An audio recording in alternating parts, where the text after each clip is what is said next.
Moto are proud sponsors of Commentary Corner. Located at 5 Lisburn Road, Moira, the former Motor Shocks building, this is the place to go for something different.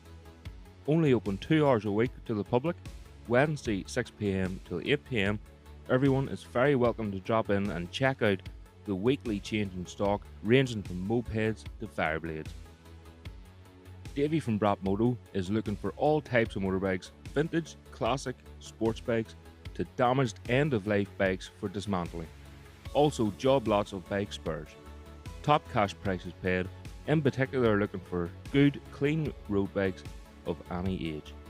Moto is proud to support many racers on the roads and the short circuits.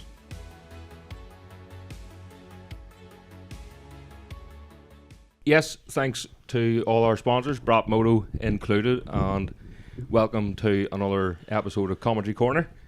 And I'm here with the legend himself, Keith Amor. Amor? Anything but asshole. My dad pronounces it Amor, but everybody else pronounces it Amor. So yeah.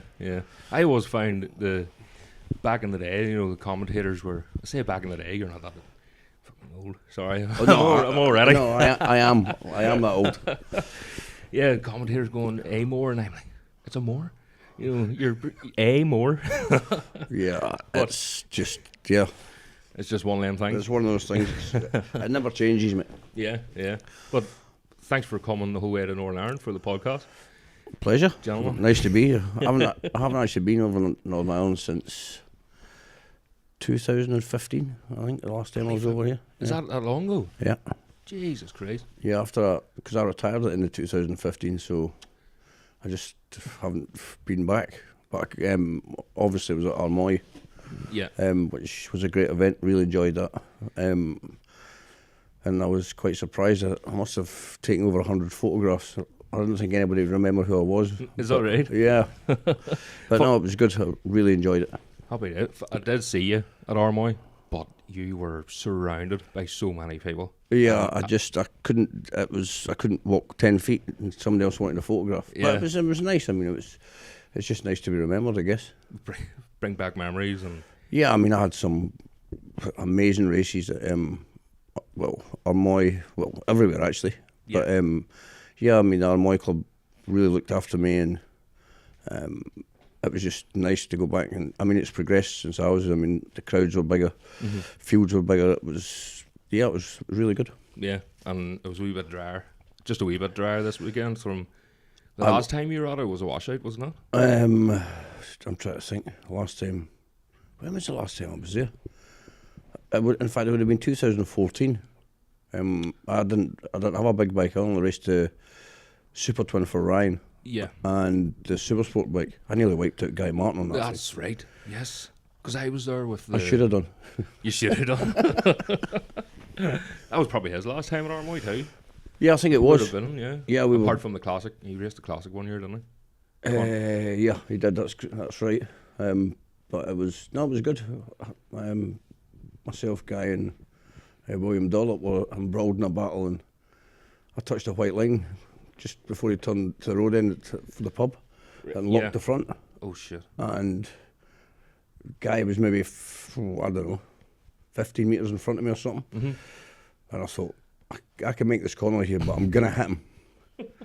And I don't think I'd have been very popular in the paddock if I had. No, that was good. I mean, I ended up having to get off the bike and do like a 3-point turn, but I think I went back to 5th or something. But then I got back round a couple of people, so I managed to get on the podium. So no, it was good. I mean, I really enjoyed it, and I won on Ryan's bike. So yeah. And was that Brian Hull's machine, or was that the? It was. What do you call it? Yeah, it was. It was Brian's bike. I don't know if it was the one that you crashed. You had to bring that up, didn't you? I didn't know about that until Brian actually told me. He went, hey, Gareth maybe crashed your bike a couple of times. I was like, what? When was this like? He said, oh yeah, one of them was at Bishopscourt. Oh shit! You crashed at Bishopscourt. I thought you knew about that. No, I never knew about it. Oh no! And then did you not crash at Scarborough as well? Yeah, that was a big one. And you didn't know about that either? I didn't know about that either. Brian didn't tell me. Oh dear. Yeah, sorry about that. That's all right, mate. Apologies. I didn't know. I didn't notice. So It couldn't have been that bad. It was a good wee bike, to be fair. Oh, it was a brilliant little bike. Fantastic. I loved that little bike. It was. I'd done about winning that thing. Yeah. It was probably the best handling thing I've ever sat on in my life. Oh yeah, the chassis on it was amazing. Unbelievable. Just the way I managed to get it set up. I mean, I think I had just a kit show a shock on the back of it. And I never used to change a clicker on it. No. Once I got a base set on that thing, I just did not change it. I did the same, and Brian used to get annoyed at me. It was right, we'll bring her in, we'll change the springs, change front springs, heavier springs, or he says, Brian, no. The first time I sat on it, Bishop's Court, I was lying third in a super sport race, and he says, no, we'll change this, we'll change that. I says, Brian, it's perfect. He says, there's bound to be something. I think he just wanted something to do. Oh yeah, probably. So hands-on. He preps the bike so well that like once he gets to the meeting, other than like put tyres and fuel in it, then he's got nothing much else to do. No, it's absolutely perfect. All of his machines, like. But yeah, it was a good bike. Scarborough, that was a bad day. That wasn't a good day. I've had a few of them as well, mate. Yeah, I'm sure. Unfortunately, it happens. So you came over. You're over here just for Armoy, was it? Or Yeah, well, initially it was just for Armoy. I was actually meant to go home on Monday, but Francis Everard, clerk of the course from Skerries. Yeah. Oh, aye. His son Owen is in hospital, and in fact, hopefully he's due to get out today. Yeah. Or yesterday, I'm not sure. I got done a shout out for him at the weekend there to get well soon. And yeah, well, I mean, I didn't know, and one of the guys from the Armoy club, I think it's Peter Loudon, yeah, had asked me if I'd sign a photograph for Owen, and I mean that's another club. I mean the whole family. I mean they looked after me big time down there. Oh, aye, yeah. And at Cookstown and Killer Lane. So yeah, I'm really close to the family. And I mean I've literally known Owen since he was about 2.5 foot tall. Jesus. When I heard he was in hospital, so yeah, changed my flight. I was meant to go on Tuesday. Yeah. So I went down to Dublin to the hospital and spent a few hours with him Monday. Brilliant. And Brilliant. yeah, saw the family and then went and had something to eat and came back up here, and then Johnson phoned me and I was like, fuck it, I'm not going home. No rush. I haven't been here for 15 years, so I thought I'd make the most of it. I make the most of the weather that we're having. It's great, isn't it? Well, it has been till now. I know. Till you rocked up. I brought the rain with me. For sake. I'm just out of work, by the way. I'm wearing my work uniform, but that's right. So am I. Good man. But I got a van for the weekend from them. So shout out to Shelbourne Motors. Thanks very much. It's a full electric van, so I don't know if I'm going to make it to Bishop's Court the weekend. You better get it plugged in. I know. Okay, plug it in Brian's house. No, I don't think I'll let you do that. No, you didn't. Wendy shouts at me when I leave a light on. Oh, great. That's a muller in her. So you came over here and you decided to stay a wee bit longer. You were playing golf. Yeah, yesterday. I mean, I've been away from racing for so long now. I mean, I saw Johnson at Donington at the World Superbikes, but I mean, I hadn't been to a World Superbike meeting since I think it was like 2019. I think the last time I was at Donington. Right. So you went off the radar altogether. Oh yeah, I just had to stay away from the racing. Christ, like an Adrian Archibald sort of setup. I was actually speaking to Adrian at Armoy, and yeah, we were actually discussing that. It was like there's only a few of us that have kind of been round about the pointy end that have just walked away from it. Like, yeah. But I mean, I love bikes. Yeah. And it's a virus. It's just a disease. It's so hard to get away from. Exactly. So I just knew I couldn't go near any bike meetings. Obviously, I worked at the TT every year. But I mean, as Paul said, I'm on the right side of the fence. Yeah. He said he would never give me an entry anyway. He said, not anymore. He said, no. He said, you're retired and you're staying retired. Yeah. Well, you're too precious to them now. What do you actually do at the TT? I look after VIP guests. Right. There's myself and Brian Reid and Philip, or God as I call him. McCallum? Yeah. We host the TT Legends tables, which is basically the high-end corporate stuff. Right. But I mean, I'm really lucky, fortunate, because I get to look after, film stars and big A-listers. Yeah, like proper, and people are like really. was looking after BMW Motorrad Global this year. Jeez. And a guy called Eric de Signs, who's the big boss of Yamaha. Oh, right, okay. Yeah, he's like top man in Europe and he's second top man in Japan. Yeah, I mean, he's the man, like. He is. He is the man. He's Yamaha, like. Yeah, he is Yamaha. Oh, I mean, he's the one that makes the decisions about which way the company's going to go and what bikes are going to... Yeah, he is the man. But it was quite interesting because the guy's been trying to get him over for like 20 years, but he's just never had a chance. Right. But he loved it, and the last thing he said to me, he said, Keith, I will see you next year. Brilliant. He absolutely loved it, so... That's just what the TT does to... Well, yeah, and I mean, if I'm doing my job properly, then people will enjoy it. Yeah. So thankfully, yeah, they said, yeah, thanks very much, and sent Paul, I think it was them that sent Paul an email, or BMW did, just saying, couldn't thank me enough for Brilliant. Happy days. So thankfully I've still got a job for next year. Brilliant. We backhander too. Well, no, occasionally. I was, who was I was looking after? It was quite a few years ago. Nick Mason from Pink Floyd, the drummer. Right, okay. Oh yeah, but the guys that he was with, I mean, he's got a Ferrari 260 some other race car, and I think there's like 8 or 9 of them, maybe 10 of them in the world or something or other. Oh, that's the special edition track day car like, thing? Yeah, 30 million. Aye. Oh, Jesus proper. Christ. But when I was speaking to Nick, because I know his son's Marino Franchitti, Dario Franchitti, well, I say his son, his stepson, or son-in-law rather. Right. He's married to Nick Mason's daughter, so anyway, I was just kind of speaking to him and asked him, I said, you still got that Ferrari and stuff? He went, yeah. I said, there can't be many of them around. He went, yeah, I think there's 8 or 9. He said, I've got one, he's got one, he's got one, and he's got one. That's sick. I'm like, fuck. Some money at this table. Jesus Christ. But I ended up, just there was a couple of delays and stuff, so I ended up, instead of just looking after them one day, my day off and stuff, I kind of looked after them again, and then they were there for 3 days, and they were actually waiting outside hospitality after it had closed, and all of them, and they're like, can't thank you enough, and Nick stuffed 500 quid in my pocket. What? Brilliant. Yeah, which was, I didn't actually realise because we were all getting a photograph. I was like, what's he doing? He was putting 500 quid in my pocket. 500 quid.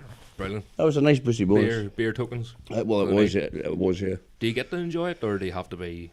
No, I mean... You have to be sober, completely sober doing it? No, well, like night time and stuff, the hotel I was staying in, Manning, that's Honda stay there every year. Right, okay. So I was in there this year, and it was just, well, I mean, I rode for Honda for actually for 3 years. Right, okay. 3 years? Well, different stages, 2010, 2011, and then 2015. Right, okay. World Endurance. Yeah. I went to do 24-hour race with the official team at Paul Ricard. So. Yeah.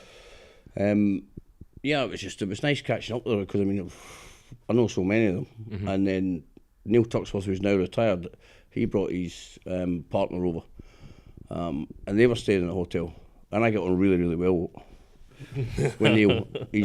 I don't know, we've just kind of got the same kind of sense of humour. Right, okay. Yeah, we had a lot of fun. But, I mean, this year I didn't go to the Monster Party or, no, I behaved myself. Just behave yourself? Yeah, I went out one night with some guys from Honda, kind of 12 o'clock or whatever. Felt a little bit rough the next day, and then after the senior I went out. But other than that, Rory Skinner was over there for the week, so I kind of ended up just hanging out with Rory and going for a meal, and I had him on stage. He would have been injured too, wouldn't he? Well, he was just coming off that crash at Oulton Park when his helmet got ripped off. His helmet came off, aye. That was horrific. Jesus, I'm sure it was. Yeah. Well, I seen it on TV, but... Yeah, he showed me footage from the CCTV cams at the circuit, and he's a lucky boy. Like. But he's actually not lucky. I mean, he's got a broken tib and fib at the minute, and it's, yeah. I went to see him in Perth actually a couple of weeks ago. But he can't catch a break. Like, no. He's got no luck. From, halfway through last season? He got... Yeah, I mean... Not kicked out of Moto 3, but I mean, Rory's too much of a professional to actually say what was going on behind the scenes. Mm-hmm. But I mean, I know more about it now, and it's fucking outrageous, Disgusting, man. is it? Outrageous. Yeah, I mean, his crew left before he did because they were refusing to send him out on the bike because it was that bad. Oh, right, okay. I'm not going to go into detail. You see, I heard. Hold on, to turn that down. That's up. What's it all way? Getting louder instead of quieter. I know. Yeah, I heard he got to, was it the car park at the track or at the hotel, and whoever it was in the team came out and says, Oh, the team owner's a wanker, look. is that right? Oh, he's a full-blown wanker. Is he American? I don't know. Or Texas or something? Or? He's Jewish, so but Really? I don't know where he's from. Fuck, I've Yeah, no. fucking plenty of money then. Well, yeah, but he doesn't. I mean, he's still due a lot of people a lot of money. Yeah. Is that Oh right? yeah, Fuck. like a lot of money. He's a piece of work. Poison just. Yeah, exactly. Jesus Christ. See, that or You know what the sport's like. I mean, it's Yeah. fucking full of them. Unfortunately, yeah. they're in every paddock. It's just getting harder and Yeah, harder to avoid them. don't get me started on this. No, keep going. Fuck. I'm getting lawsuits and there'll be all sorts happening. No, I don't. Definitely don't want any of that. You touched on Honda, Yeah. and obviously that was TT Legends to start with. No, HM Plant. HM Plant, wasn't it? It was the same team, but more or That was the less same team, just different Yeah. livery. different livery on it. Yeah. How did you fall in? Because to me, like, Keith Amor, pure road racer, and to me it was like you came in, boom, you took over. Well, apart from Ryan and the Dunlops at times. Apart from no, but you did. You were like a grenade thrown into the paddock, and like, who the hell's this? And you continued that, and it didn't seem like that long. Your racing career to me didn't seem that long, but saying I'm getting older and I've had a few knocks to the head, but Well, I didn't. I mean, my first road race was 2005 at the Northwest, and then 2006 I done the Northwest and the Ulster, yeah. and then I signed for Yule Mm-hmm. for 2007. So, Yeah. but I mean, I think the only national road race I done then was Cookstown, which I won the first superbike race, and that was not part of the programme. Well, I didn't go down really. No, Oh, well, I beat Cameron. you as a newcomer. Yeah, and I beat Cameron in the first superbike race, and it was. You'd think the team would have been happy for me when I came in. They were not happy at all Shit. that I'd beaten them. Really? Fucking what's happening here, like? But anyway, I'm not going to start slagging anybody off. This wee rookie coming in, first time at the track, Yeah, it was. and you win the superbike race. It was the same when I started racing in Scotland at Knockhill. Mm-hmm. I mean, in Scotland, the first time I raced, there was no qualifying. It was just grid position, championship positions from the year before. Mm-hmm. So it was 10 lap races. And I think I've started 27th or 28th. I finished 8th in my first one and 7th in my second one. Jesus. And then went back to the next round. I got 2 third places. And then went to East Fortune for the first time. A few weeks later, and it was a 2-day meeting, and I had 3 straight wins. Holy shit. Yeah, I was affectionately known as "Who's the cunt with the orange bib?" Just to rub it in, you cap it on during the races too. Well, I had to. I mean, it was just like that. But yeah, I was lucky, but really fortunate with the way it all panned out with the national road racing scene here, because Wilson Craig and Neil Duncan parted company, but Wilson wanted to keep racing, so we put a team together. Yeah. Wilson and I. Well, Wilson supplied the money, Yeah. and we done everything else. Brilliant. And that's what started Wilson Craig Racing. So, because I remember they were through Yale Duncan and all, and Yeah, well, Wilson supplied the Supersport bikes for you, yes. and Gareth Mm-hmm. supplied the 1000cc bikes. Right, okay. Um, Because Guy Martin rode for them too, didn't he? yeah, that's right. I remember first seeing him with his fucking carts. Was it carts hanging from the? I think it was 2005 that he rode for you. I think so. I'm not 100% sure, but I think it was before me anyway. Yeah. But then he went after I left in 2010, 2009, sorry, end of 2009, because I was supposed to ride for Jimmy Money. Yeah. Yeah, so I was out Oh yeah, no. You were supposed to.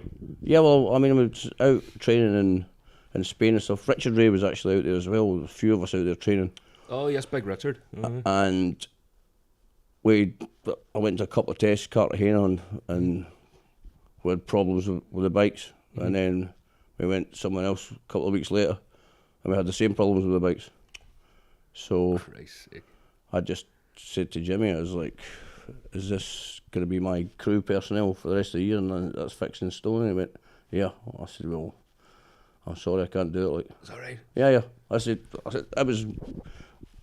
look, I'm not going to waste your time, and I'm not going to waste my time, but if I'm not got the confidence, there's no point going racing. Fair enough. Because, I mean, he was paying me money, like, Oh, yeah. to race for him. And did you have a contract, or? No, it was just a handshake, and, I mean, Jimmy Money's, a straight up down guy. Yeah. Perfect, but I mean, he wanted his guys to look after the bikes, and it didn't work for me.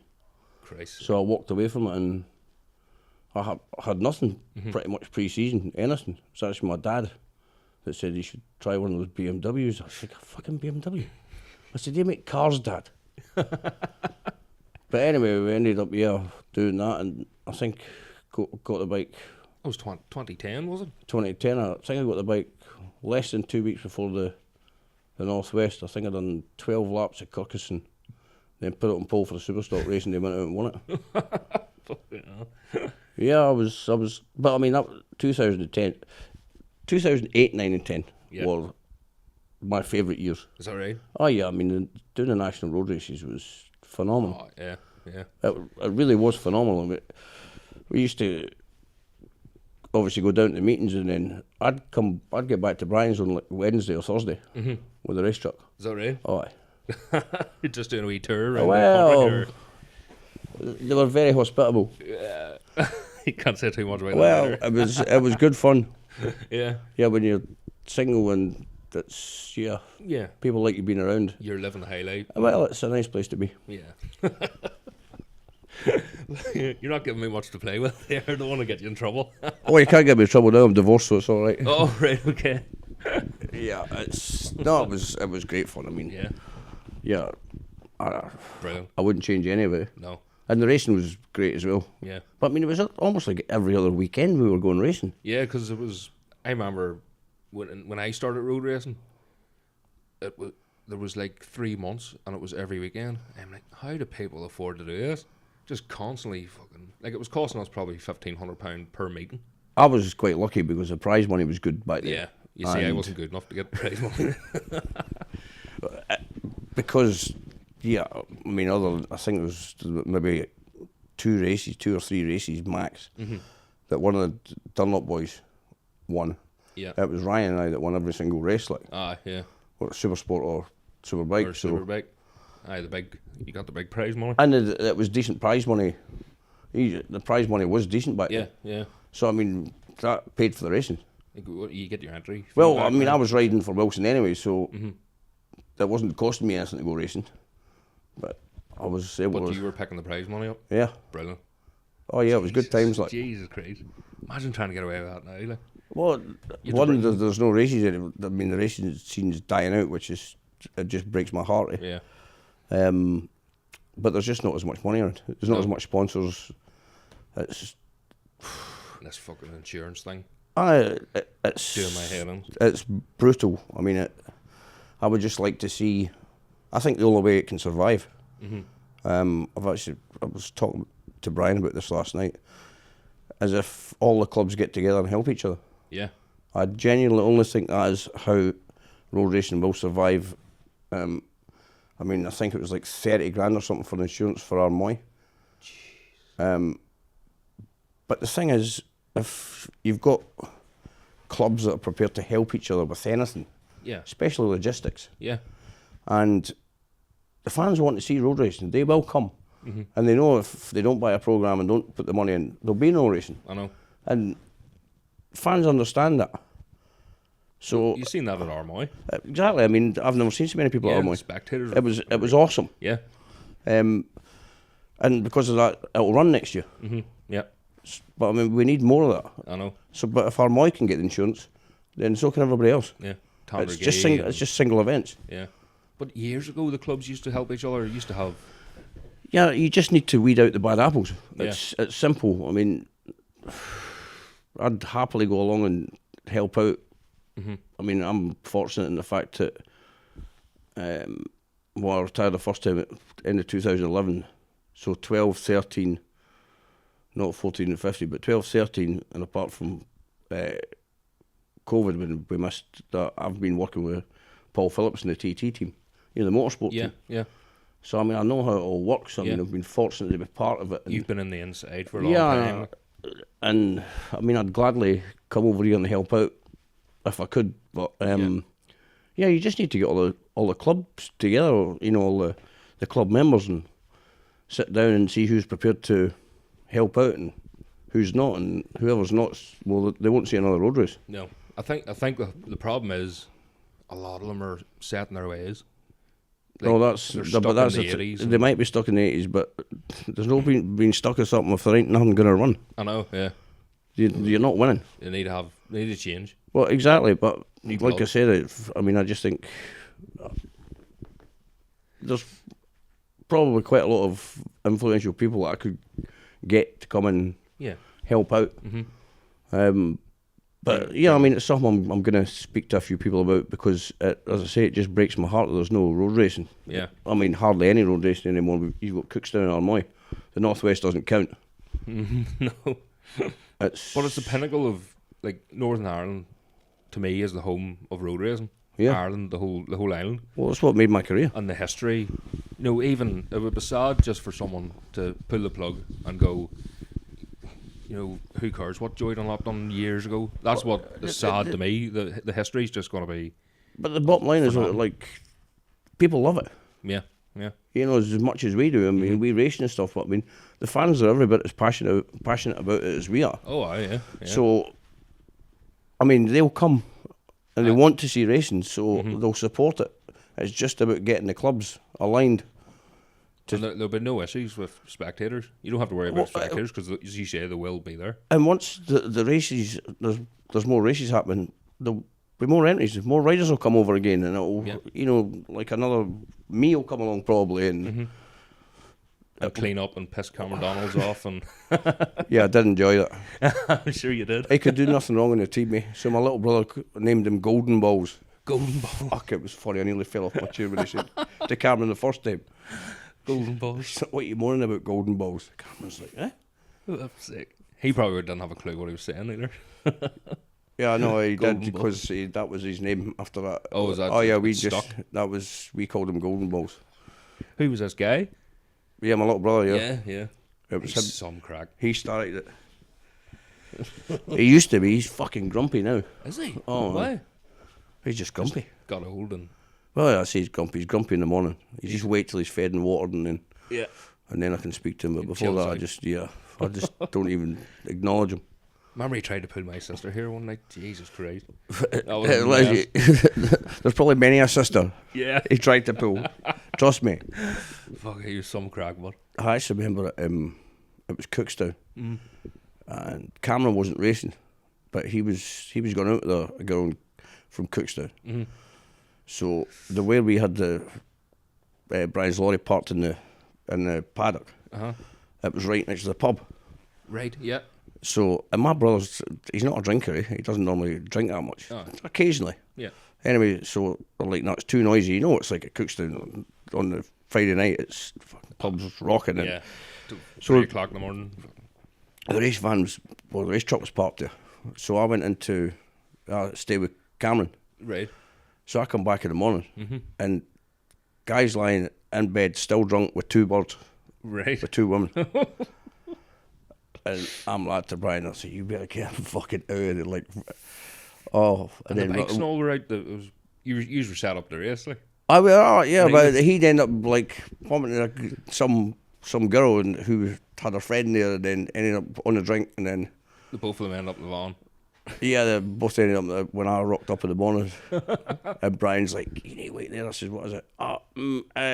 He was trying to defuse the situation. No. Yeah, but I ended up all right. I crashed something happened. Either the gear linkage snapped when I was leading the Superbike race. Yep. and I went into the field. I went down and hit the rectangle bale. Right, okay. I was just coming in left-hander and then it just snapped. That wee tight shitty. The tight left before the road end. Yeah, yeah. And so I laid back down. I went into sing, so I had no superbike for the final. So I had to start off in the second group on my 600. Right. And I won it. Fuck. The Superbike race? Yeah, the main race.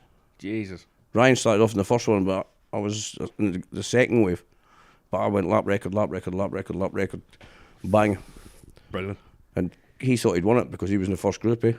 But because it goes in time and I come round, fuck, you should have seen it, man. The opposite where the pub and stuff is, remember there was like a grandstand there? Yes. And all the people in there. That's right, yeah. It's actually, it's one of Brian's mates, can't remember his name, had a set of bagpipes there. Right. So when I came round after I'd won it, like, the crowd's gone mental. Yeah. Because Ryan's kicking off.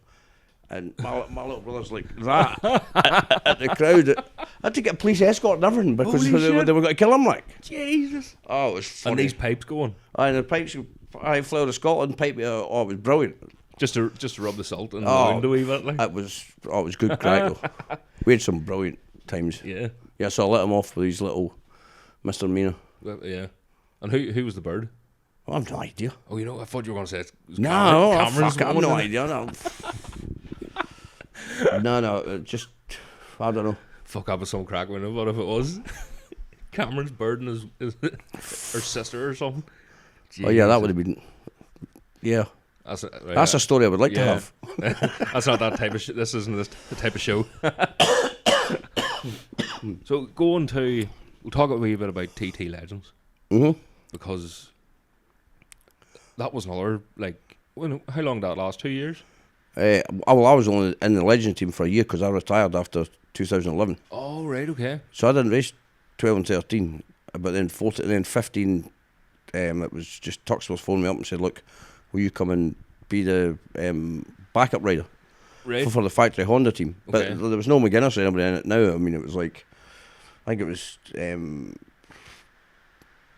who was it? Foray was in the team, Matthew Legrieve, like big hitters. Right, okay.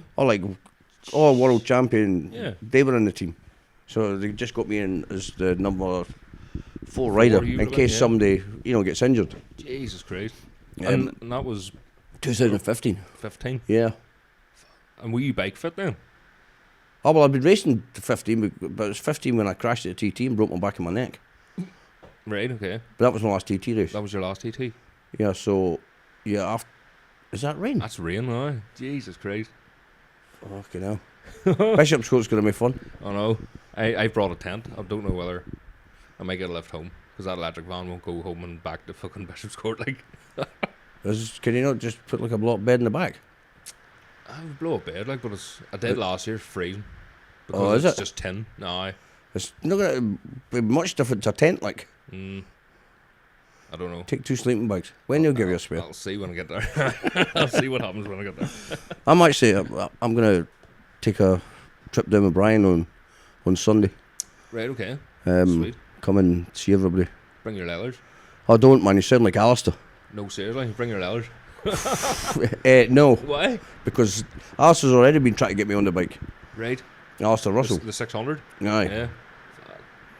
Actually, Look at you. I can see it in you. Oh, well, that's the trouble. That is the trouble. The cogs are going. It's just, yeah, everybody wants me to... Just pick a set of leathers. Yeah. RG 500s, and you've got Giacomo Agostini's machines going, and T-set 750s.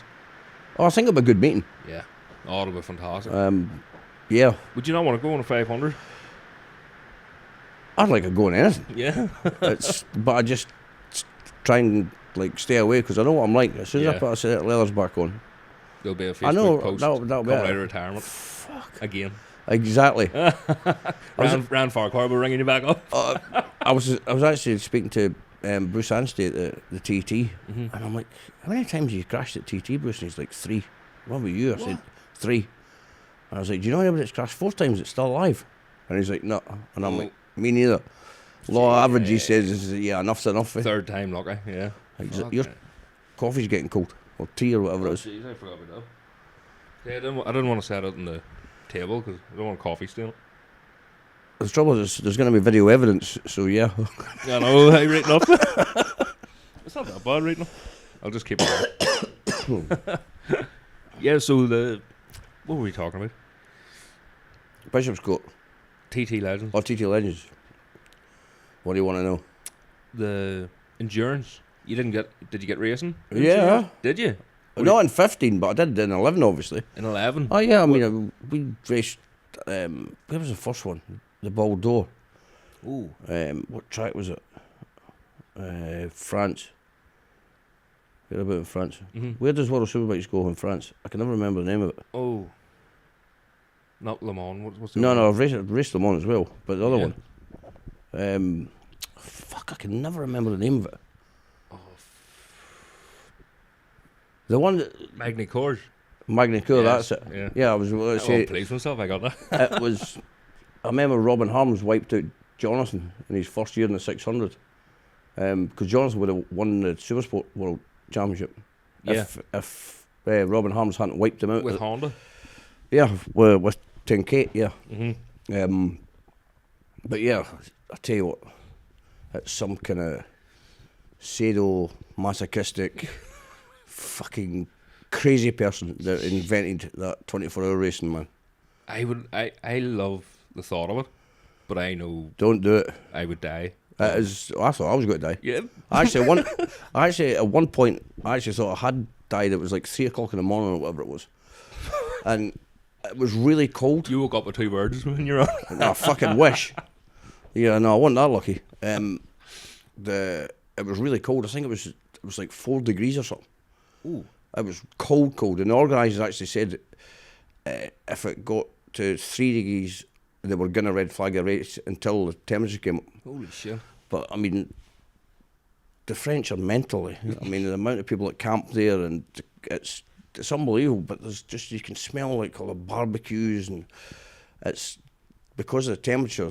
There was like not much wind, but Right. the smoke from the campsite was blowing across the circuit. It was just hazing over. Yeah, but I mean, it was like fog. Right, okay. And I think it was like 2 or 3 o'clock in the morning, maybe 4 o'clock in the morning. It was But dark too. Oh yeah, so Jesus.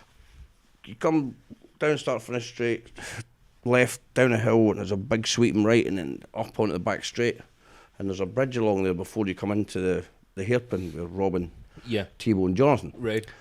So I don't know how many laps I was into the stint or whatever, but I just remember coming out the big sweeper and coming up, and it must have been 150 mile an hour plus. Mm-hmm.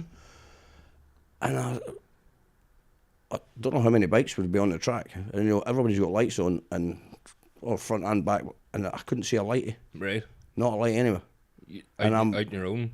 Aye, but I'm like, it's not possible. It's like weird, yeah. Yeah, and then I started going through the smoke. I mean, this obviously happened in like a split second or whatever it was. Aye.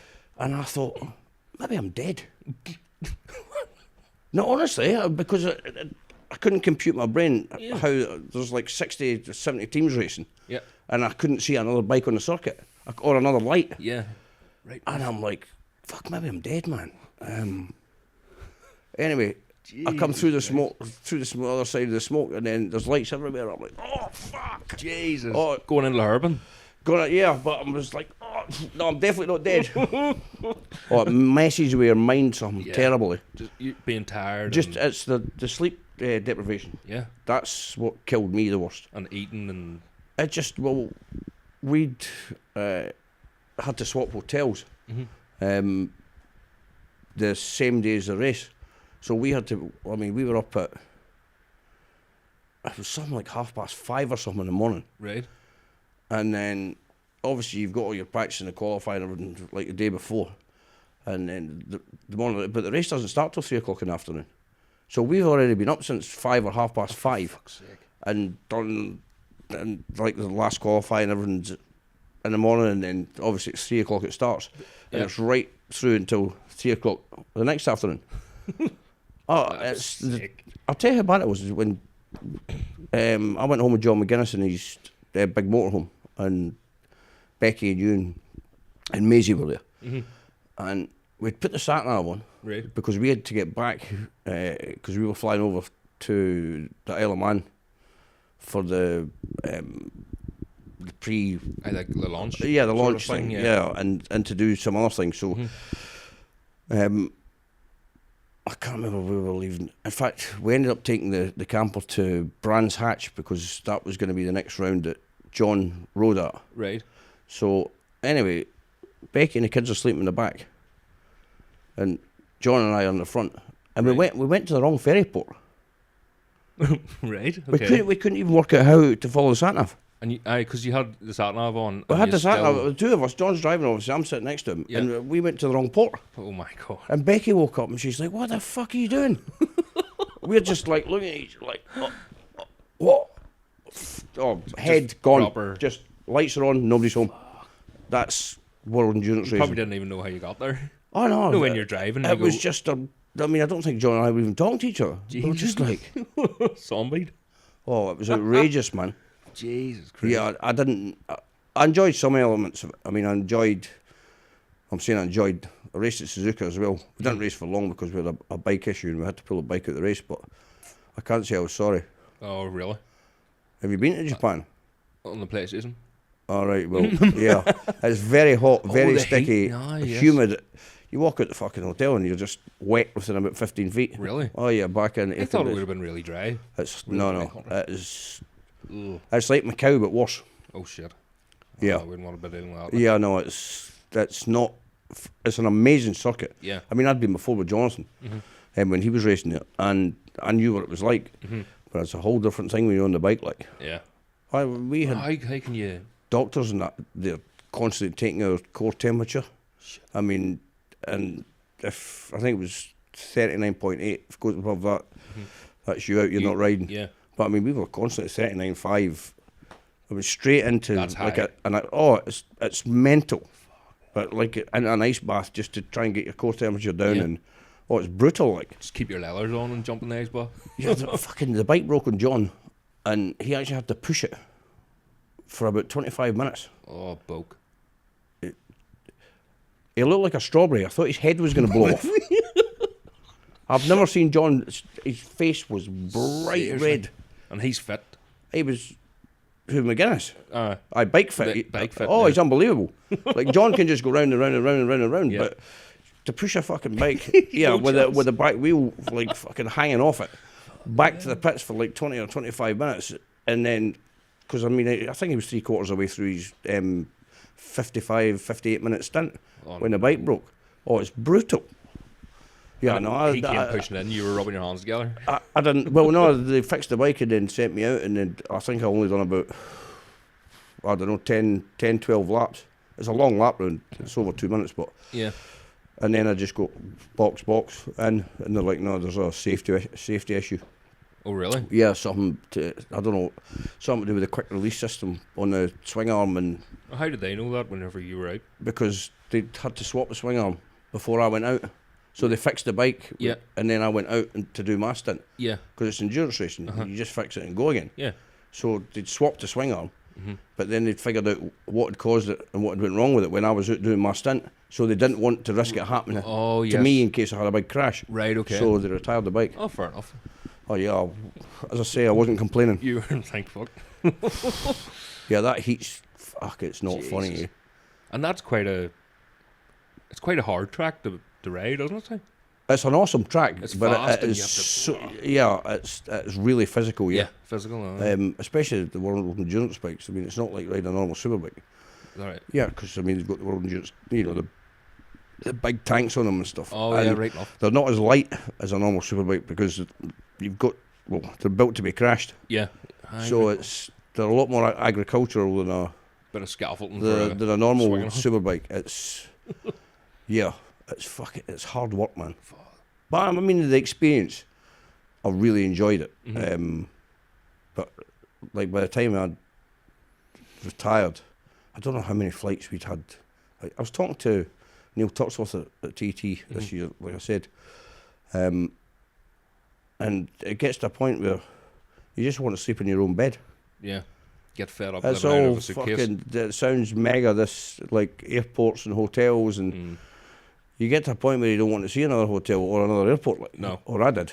Yeah. I mean, and the reason I retired was when I crashed at Quarterbridge and wrecked my shoulder, which needed another operation. I got it fixed, but I didn't give it enough time to heal when I went back training again and fucked it. So they said you need to come in for another operation, and I was like, typical.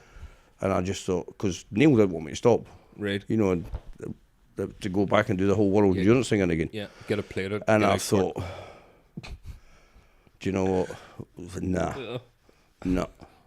And I didn't want to like go and ride for anybody else. Yeah. I just. Because you had to start all over again. And Well, not so much that. I just, you know, Neil gave me a chance with Honda and everyone else, and I got on, as I said, got on great with Neil, and he's, well, with me, he was great to work with. Yeah, yeah.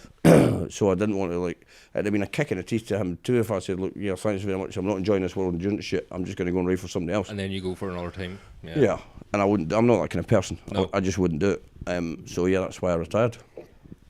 And that was that, but I mean, we go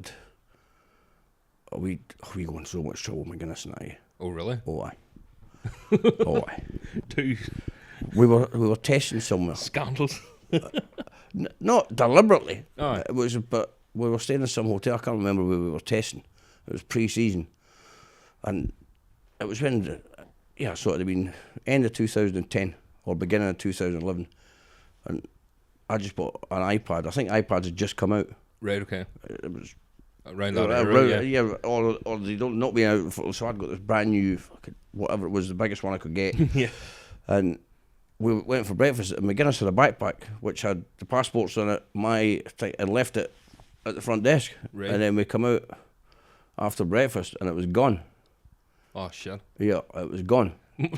So we'd already been testing for a couple of days. Yeah. And it was the last day we were meant to test. So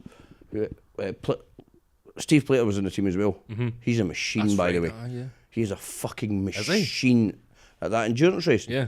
Or nighttime, Just even faster. What? I Just keep going like a wee Jack Russell. It just, but I mean, like metronomic. Yeah. He was always the fastest, like. Jesus. And the most consistent. Everyone else. I mean, he was just really, really good. He'd have been the oldest too, wouldn't he? Yeah. So anyway, Neil comes down and he's like, "What's happening?" We're like, "The passports have been stolen and blah blah blah."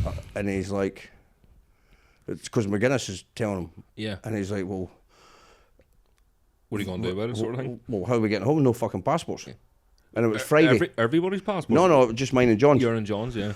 And I can't remember how far away how far away was the embassy we had to go to? Oh. I don't know, but anyway, it's Friday, and because it was Friday, the place shut at like, it was either 12 or 1 o'clock. Right. So, but it was, I don't know how many hours away, so we jump in a hire car, me driving. Yeah. How the fuck we didn't get arrested? I wasn't slowing down. If there was traffic and I was on a hard shoulder, fucking welded. Yeah. Oh yeah. Jesus Christ. Yeah, when we got there, and thankfully the embassy was sympathetic to our needs, and they were John McGuinness fans, which helped massively. Oh, right, okay. Because otherwise we weren't going anywhere. Jesus. Well, we were going to be stuck in Spain. So yeah, we managed to get some emergency travel documents. There was actually a woman there that had been robbed, and she had no money, no passports, no nothing. So we took her for lunch and gave her some money and that just to get Right. by. Yeah, so there was a bit of a happy ending to it. Oh, But right, fuck, okay. if you seen Tuxwell's face. Is that right? You two fucking arseholes. Fuming? What? Yeah, I know. But it was great fun. Yeah. I mean, we had some epic times. John and I just got on. I mean, I practically lived at John's house for 6 months. Is that right? Well, just because it was closer. Yeah. So instead That of was me handy, driving yeah. up and down, and we just used to go motocrossing at like Preston Docks or wherever. And Did you get into any real baller, like, or done something like, oh shit, this is going to come back at us really hard? nothing I can talk about. No, okay. No. Brilliant. It was just really good funny. Yeah. I mean, how we never got boardroomed, I don't know. Really? Yeah. Yeah. But to be fair, for whatever reason, at the time, John and Tux. I used to fine John if it was over a certain weight. Find him. Fine him. Yeah. What? Oh yeah, but because that was part of his contract. Oh, right. So they would weigh him, and Neil would fucking make him get on the scales and weigh him. I used to think it was hilarious. Cheeky bollocks. But it was part of his contract that John had signed and agreed to. As long as you're under 18 stone. Oh, well, it wasn't quite 18 stone. I think it was fucking 13 stone. Fuck. And I don't think John's been under 13 stone since he was about 14. Or maybe a little bit older than that. Go for a good dump before Listen, you start. he's not... It wasn't far away, like. I mean, he was like 13.2, but Tux sticks to his fucking word, and he's just like... Fined. Jesus Christ. I used to fucking think it was hilarious. But we used to fuck each other up, John and I, like... John is miserably tight with money. Yeah. Right? Yeah. John doesn't like spending money, and I'm the exact opposite. I just spend it because I always figured I might not be here tomorrow to spend it anyway. Aye, you have to enjoy it. And if I died with more than £1 in the bank, I'd be very upset. I'll leave it to the government, you fucking John. Anyway, what was I talking about? What was I going to tell you? Oh, we went to Qatar, to Doha. Fuck, that was funny. Oh, we had a riot in Doha. Oh, yeah, Qatar's not cheap. Do you know John Hogan, Superbike Magazine? Yeah, oh, aye. John was with us with the Legends team Right. for the week or however long it was we were out there. Right. So he was tagging along. He was doing a bit for the magazine. Oh yeah, he was doing an article on the Honda Legends team. Right. Okay. So it was fucking funny. I decided it would be a great idea that we should all dress up like Arabs. Oh no. So we all went and bought costumes and went and sat in one of those shops and smoking the whatever it is. Yeah. With the robes and all. Oh yeah, well you fucking shit. No. The locals were not happy, like. I'm sure they weren't. Jesus Christ. I thought it was but like we're driving around in the car and everybody stopped next to us. They're just like, right. And they know. But I mean, we were a bit naive at the time, like, because we're probably lucky we didn't get our heads cut off. But like John used to love it. What happened what did he do to me somewhere?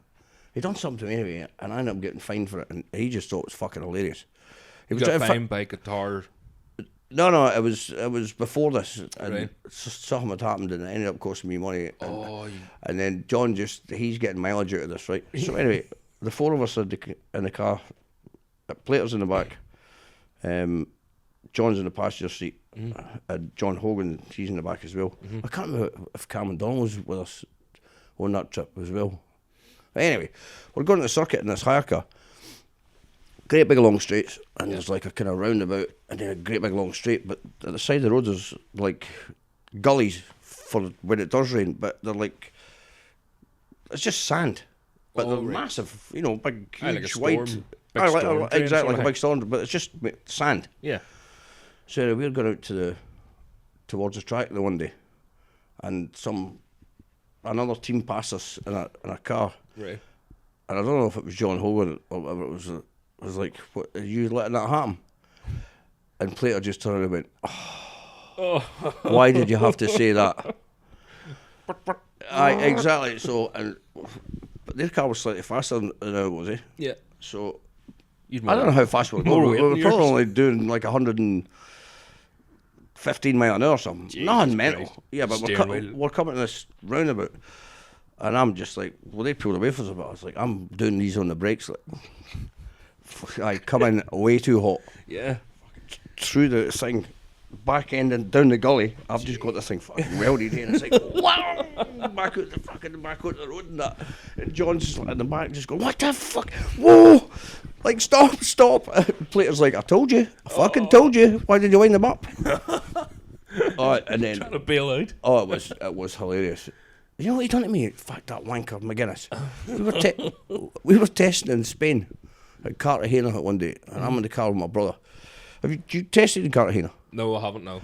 Well, anyway, just I know the track. Before the entrance to the track, obviously driving opposite side of the road, so you have to go around a kind of half a horseshoe and sit, and then wait to cross the 2 lanes of traffic to get in the track. Yeah, yeah.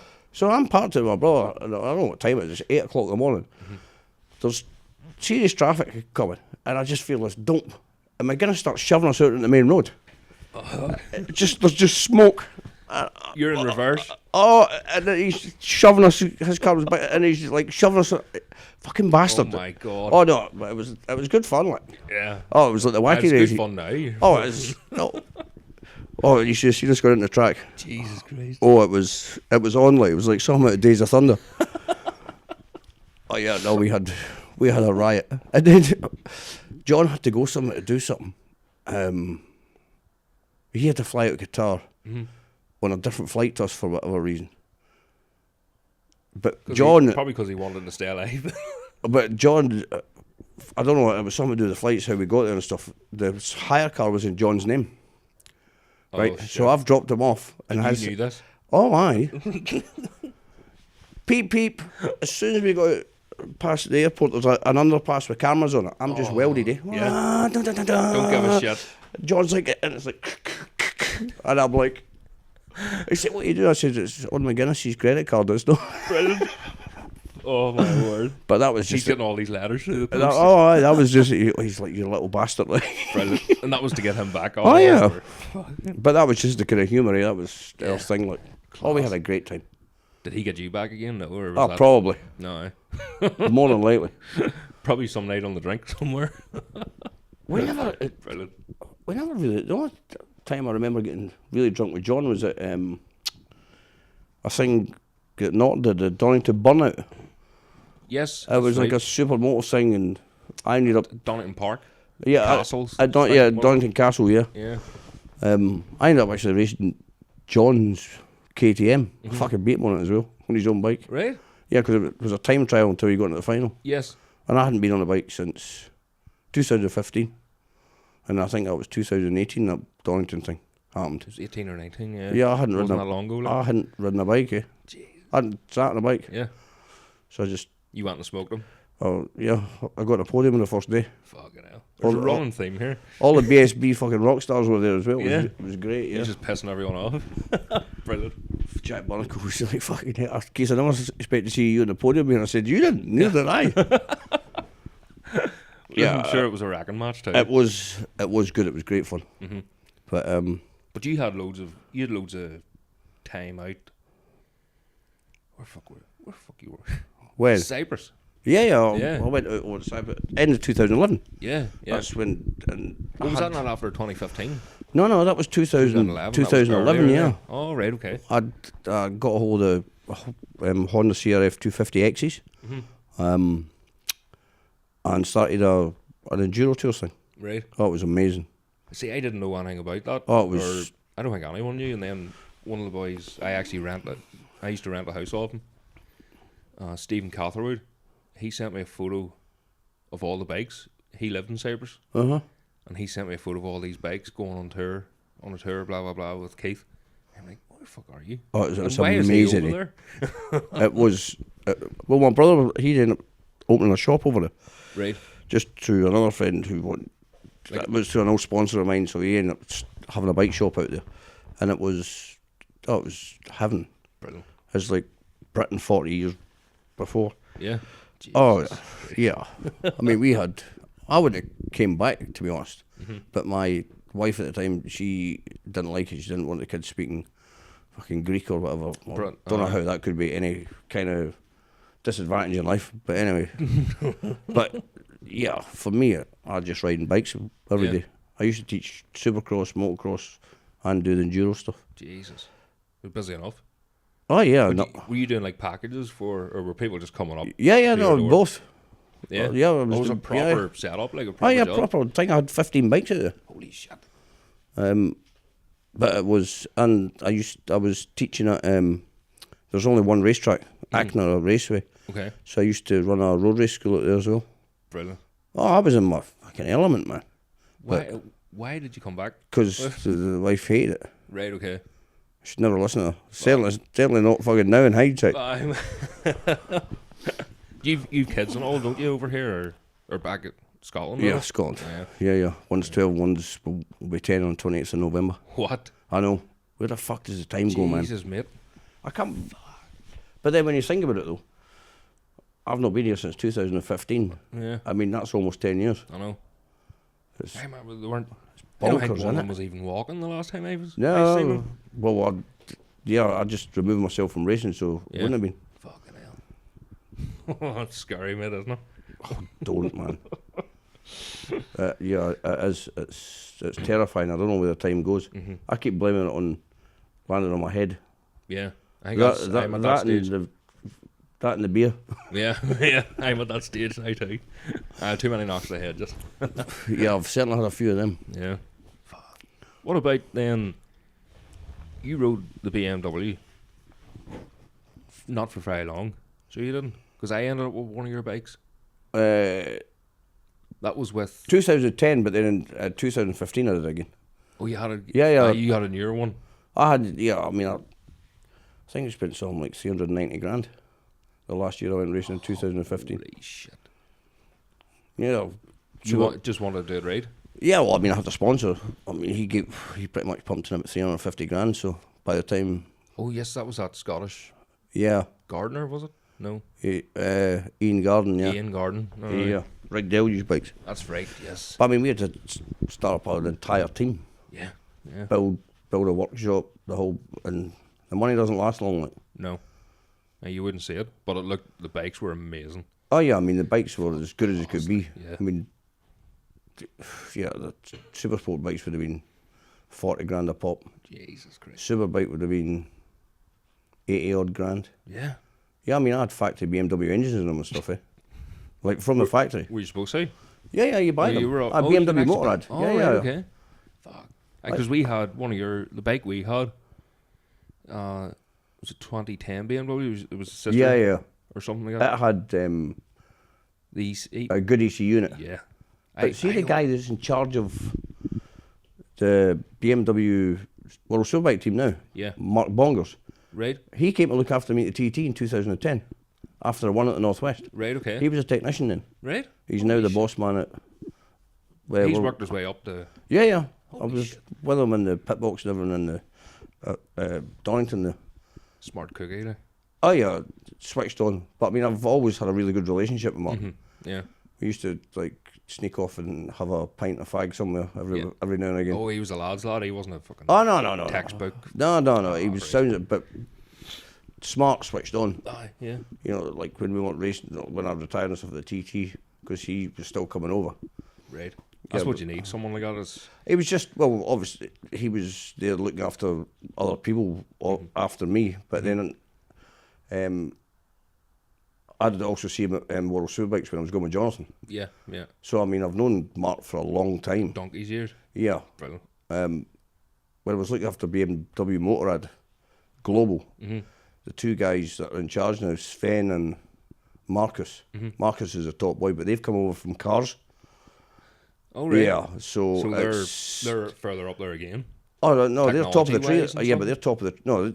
No, they're the bosses. Oh, the proper. Oh, right. Okay. Oh, they're the bosses' Oh, bosses. they sit in the big fucking leather chairs and all. And They're the, like, as far as Motorrad goes, yeah. globally, That's the. Marcus is the top man. There is nobody in BMW above him. Jesus. And then second in command, Sven. So I ended up looking after them at TT this year, as I say, and a Yeah. couple of other guys. That's some contacts to have. But I wasn't meant to be looking after them, I just ended up looking after them. Yeah. Anyway, I was getting introduced, and then Mark Bongers was with them. And he came around the corner, and Mark's huge, and he's like, Keith! And I'm like, the two bosses are like, what the fuck? What's going on here? But yeah, I mean, I was at VIP closes in the Isle of Man at 5 o'clock. But I ended up with them in the fan part till like 8:30. Is that right? Yeah, and they sent me some really, really nice messages just saying, look, can't thank you enough, and Brilliant. we had a great time. And then I was in the box with them all at Donington. So it's good. Proper It's- tight relationship. Like. Yeah, I mean, and I think it's important Yeah. to keep, people that's looked after you, supported you, helped you, whatever. I mean, it's... And give a wee bit back. Well, exactly. I mean, that's... And you never know what they could bring in the future. Well, or is this like a bit? Is there no, something, like a build up to something coming here? Or? I don't know. Listen, I don't know what I'm going to do yet. There's some possibilities, some people that I met, again, at TT, who want me to go and one guy was asking about the possibility of doing a road race in Saudi Arabia. Holy shit. Well, they said, do you think riders would come? I said, listen, I'll get the riders there. Yeah. If you can fund the event, I said, and I can also bring the personnel in to make it happen. And he's like, well, I'm pretty sure I can get the funding. Yeah. So anyway, it's pie in the sky at the moment. But I mean, seriously keen. And another guy was looking after, I'm not even going to try and pronounce his name because it's Spanish. He's from Brazil. Mm-hmm. But he's got a private investment equity firm, and he's tied in with the government. And he's like, do you know how many motorcycles are sold in Brazil every year? It's like, I've no idea. To give you an idea, Honda alone sell 1.3 million motorcycles in Brazil. Right. That's only Honda. Jesus Christ. Yeah, exactly. It's only Honda, and I think they've got like 12% of the market or something. What? Yeah. So anyway, he sent me a message after they left because he had to rush away to get a flight, saying, Keith, I can't thank you enough. You've just made it a great experience. If you would like to come over and promote the TT or maybe look at running a race out there, he said, please let me know. So that's a no-brainer. I need to learn Spanish. Oh. I've got the name for it. It's all right. Brilliant. Fucking hell. Yeah, that's... Well, I've been thinking about it, and something that I would really like to get involved with. I mean, I spoke to Neil Tuxford about it a lot, and... Would that be like an FIM? No. No? Just its own separate body? I suppose they're all princes and fucking shit over there and kings. It's not a problem. I mean, they can sort out anything from that point of view. So they can do what they want. Just, and I'd take care of the logistics and running the meeting and putting the right personnel in the right places to make it happen. Class. But it's obviously it would happen in our winter. Yeah. But it's the southern hemisphere, so it's their summer. Yeah, it's gonna be warm, and of course, everybody's want to go. Well, and the thing is, if money's not a problem, it wouldn't cost anybody to go. Yeah. And the majority of people would get a payday out of it. Yeah, brilliant. And I thought, if I could be involved in doing something like that, putting something back into the sport, I mean, you never know, like, who or what might come out of it. Oh, I know. You never know what camel jockey you might find that's actually really good as a motorcycle jockey, you know what I mean? Yeah. So, camel jockey? Well, I know. Yeah, I'm not trying to make racist or anything here. It's just, I know. That's just... Well, a motorcycle jockey, a camel jockey, they race fucking like, camels over there, so they can race motorbikes, isn't it? Yeah, that's still a jockey. Still got the buzz. Exactly, and I mean, the guy who was the Saudi side of things, he's got his own security firm that looks after princes and what in Oman and there, and he's like, would we need to like build a whole new circuit? And I was like, no. I said we could race with a foyer of a fucking hotel if you wanted, of a casino. It's a road race. Yeah. Do you know what I mean? As long as we've got air fence and it's safe enough, I was like, I'll sign it off. As long as there's trees. But I mean, I wouldn't do it unless I thought safety standard was right. Yeah. Well, I've been like at the TT and everything else. But I mean, I told him that. I said, but if there's nothing to hit, it's not a problem. It's fucking the best thing that can happen. Best scenario. But you can spice it up. I mean, as long as, like I say, it's safe enough from a safety aspect. Because they'll bet on anything. Right. They love anything that they can bet on. Your man was telling me that one of the guys looks like, if he drops like £1 million in a party on a night time, doesn't even blink. Just pocket money. Exactly.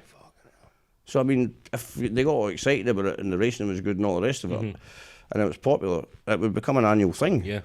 Or maybe 2 or 3. Or maybe 2 or 3. Or you could, that's the thing, you could run like a 3-race series out there, like over a month, because nobody's doing fuck all else. Yeah. That's true, like. Out for the sunshine and... Well, once BSB's finished, that's it. There's nothing happening.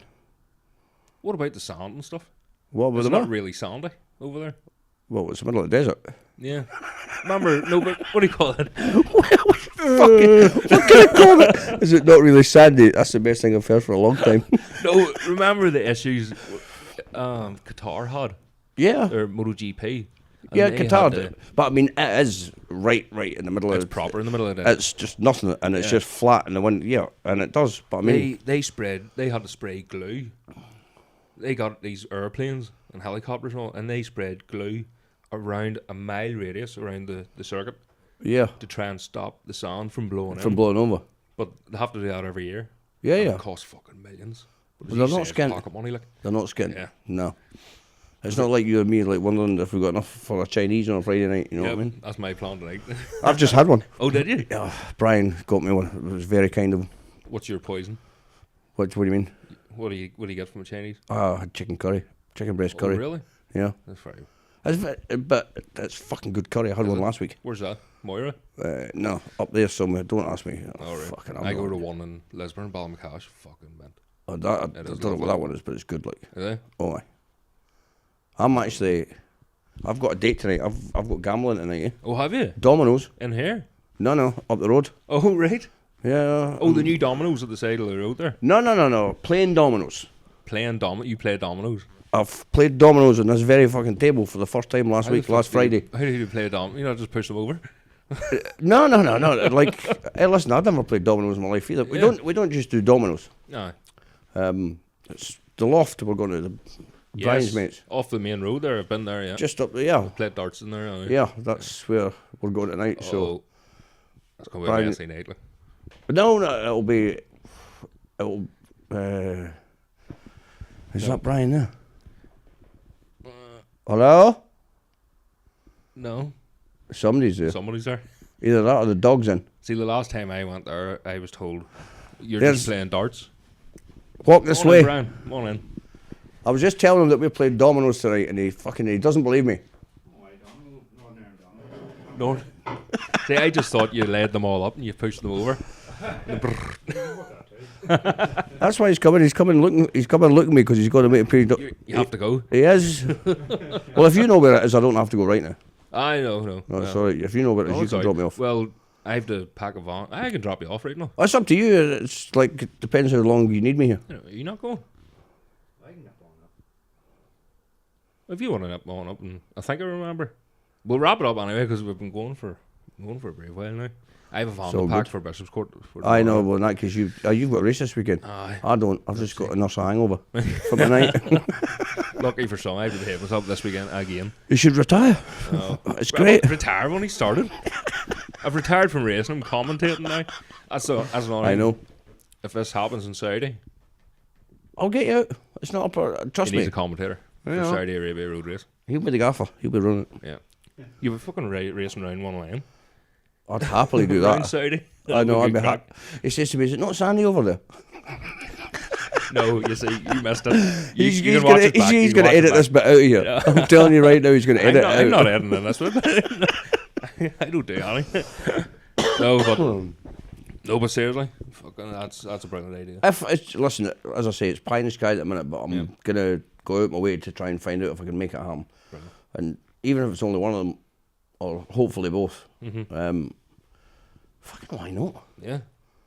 It'd be a Especially great. if money's no option. Like. Well, exactly, and it'd just be it'd be a great project to be involved with. Yeah.